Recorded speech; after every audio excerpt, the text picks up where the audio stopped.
Rosie's house, I think it was the first time that I was doing something away from school where I had to commit to it. And I had to learn how to be responsible about practicing and taking time to really want to master that art. I studied piano, and my piano instructor was Miss Christic. Besides practice, the most helpful thing I think I've taken from my piano instructor was the way she taught me to approach music, and specifically with the piano, to take it slow, to start out with one hand and then the other before putting it together.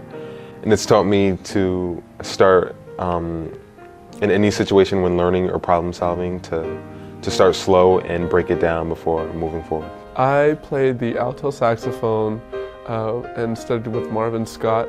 One of the things that he taught me was, not to give up easily on certain passages or in general certain things in life, because there's always you'll always have your downfalls and your ups and downs, as he would say, but to always stay committed and dedicated and just to grow as an individual.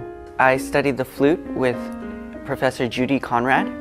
What she has taught me was to never give up, to know that I can only do my best and the rest can take care of itself. When I first started, I was terrified to perform, and I remember one of my early, my first recitals, I was terrified, and I remember going up there and I think I was shaking, but I remember feeling so accomplished right afterwards, like, oh, I got through this, I probably made some mistakes, but they weren't too bad, and it was a good feeling to feel like I overcame this challenge of, being scared, and yeah, and I just remember that feeling of accomplishment.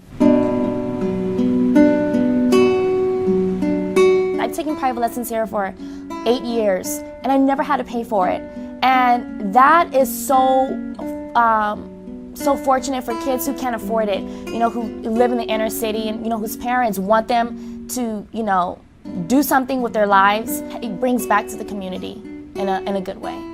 It's gonna sound kind of cliche because you hear it all the time. It keeps you out of, keeps you out of the streets, stuff like that. But it's true, it really does. Not like we're gonna go out and shoot up houses or anything, but it does. It keeps you involved, and just I know a lot of the kids I went to high school with also came to Rosie's house, so it also created bonds, I guess, new friendships. It really opened me up to be aware that there was a lot more that I could do, and just to be open to explore different things. Because music not only teaches you to be disciplined, but to pay attention to detail, to be passionate about something. It's good especially for young kids, because it just helps your brain, helps your memory, and a lot of studies have shown, learning new languages, learning how to play an instrument is just crucial when you're growing up. When students come to study the music, it's not just, just a professional matter. We're almost like a family at Rosie's house. They're able to focus on kids, and it just helps. That one-on-one attention is really great, because if you're in school, you don't get one-on-one attention because it's usually you're in groups. And I think Rosie's house is really good about emphasizing, independence. Rosie's house was an amazing outlet for me. I know I would come home a lot of times really stressed over homework or just something that happened over school, and I'd be able to come to Rosie's house and just play, and it's just, it feels really good to be here and be able to do what you love in an environment where everybody loves to do it too. Somebody cared. Rosie's house makes sure that you always know that somebody cared for you. Somebody was there for you, no matter what's going on. Rosie's house changes lives for the better. I know that it has changed my life, and it will continue to change lives for the future generations.